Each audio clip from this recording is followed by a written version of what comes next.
Well, joining us tonight to give us their thoughts are Republican State Senator Matt Murphy of Palatine.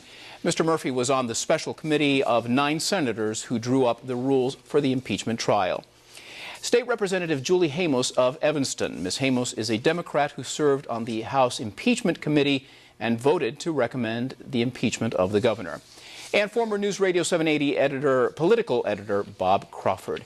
Following up on that, the process has been moving very quickly. You don't have to abide by the same rules and legal technicalities as a court of law. How do you assure the voters of Illinois that this process is not just an action taken against an unpopular, uncooperative governor, but rather a process that has been fair on all counts? I think that's a really important question. We were very much concerned about that. We took our job very, very seriously in the first place in the House, as will the Senate. We had extensive hearings. We heard from a number of witnesses, which they will also. And this is what we produced. I brought my show and tell, a 60-page report that's filled with concrete evidence that shows a pattern of abuse of power by this governor. We gave him every opportunity to come to our committee. We kept inviting him. His lawyer was in committee every day, and he didn't put on much of a case, but we offered him the opportunity to do that. We wanted him to do that, but we heard the evidence, and at the end of the day, we feel comfortable that we have presented a solid case that's now going to the Senate. Well, Matt Murphy, as I mentioned before, you helped draft this 32-page document, which is the rules that will be carried out during this impeachment process. Lay out for us what will happen when the Senate convenes on Monday, step by step. What will we be seeing? Sure. And one point, the governor says he's not allowed to call witnesses. That is not true. That is categorically false. So I think that's important for people to know. In terms of the process... But the witnesses that he wants may not be able to testify, is that correct? Because they're part of this federal investigation. Right, and similarly, the House prosecutor is somewhat restricted, and we felt that it was important to defer to the criminal justice system and Attorney Patrick Fitzgerald, because that's a process that could take the governor's liberty away. And the restrictions on the governor with regard to witnesses are just as applicable to the House prosecutor, and the reference to Rahm Emanuel.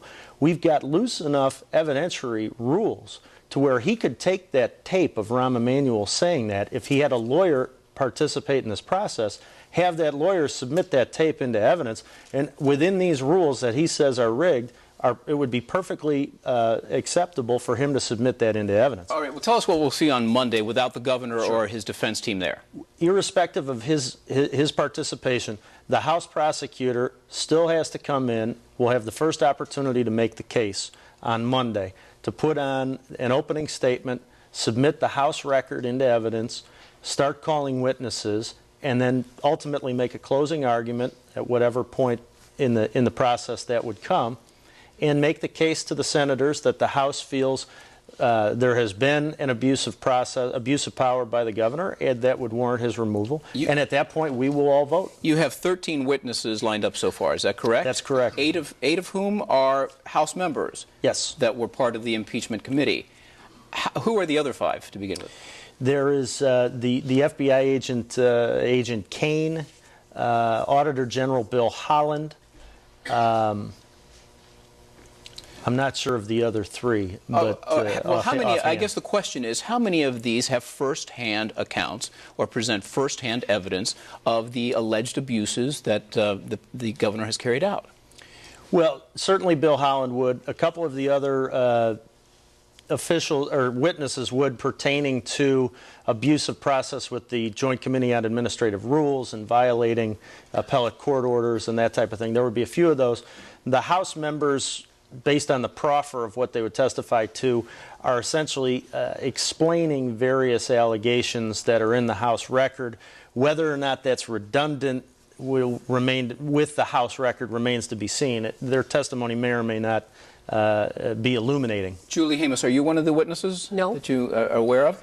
But essentially, these 8 members of the House that served on the impeachment committee are just reiterating what they were told. So they're secondhand information is what they're providing. Isn't that correct? No, I think that they were probably selected because they themselves had been on committees over a number of years that had problems with the governor's actions, and they do know firsthand what issues we've had, what issues have been raised, and I think that's why they're coming forward. That's why they've been picked. Eddie, there's one positive thing that may come out of the governor's non-participation if it turns out to be that way, and that is, I think my colleagues would agree that it probably will make for a much shorter trial.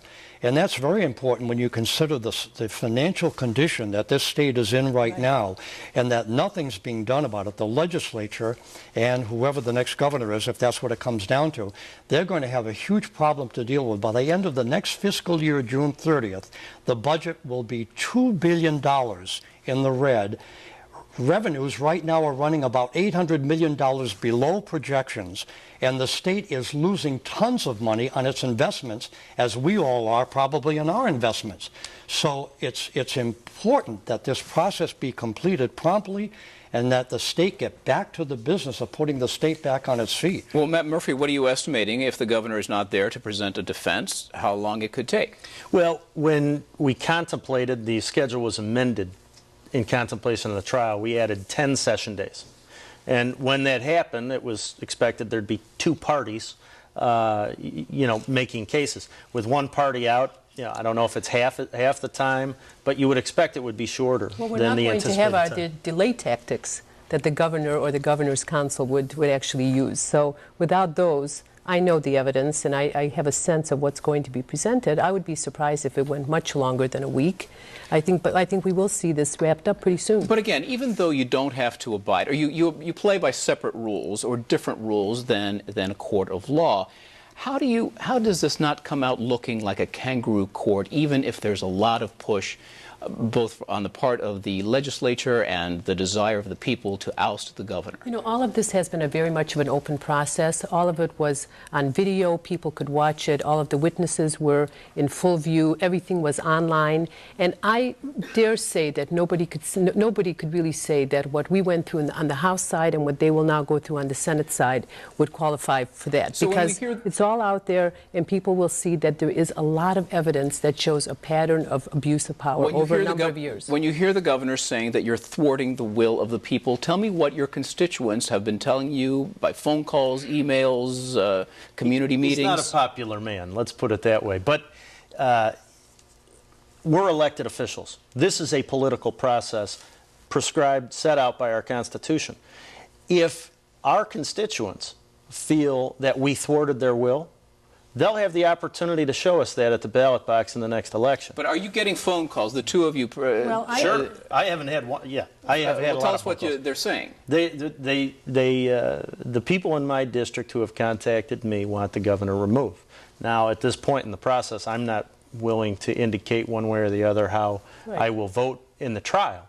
But what I'm hearing from my constituents is unanimous that they want this governor removed. And Eddie, I went one step further because for me it was a concern that the Constitution is very vague. It just says cause for impeachment. It doesn't set forth standards. It doesn't really define it. And I was concerned about that. I wanted to make sure we got it right. This is a historical precedent, and it's a massive power to impeach a governor.